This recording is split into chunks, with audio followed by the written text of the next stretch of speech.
सुनाओ तो एक फूल मोती कमाल के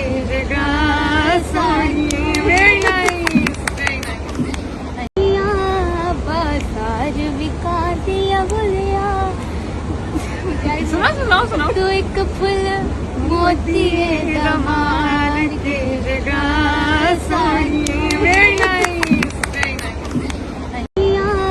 बाजार बिका दिया बोलिया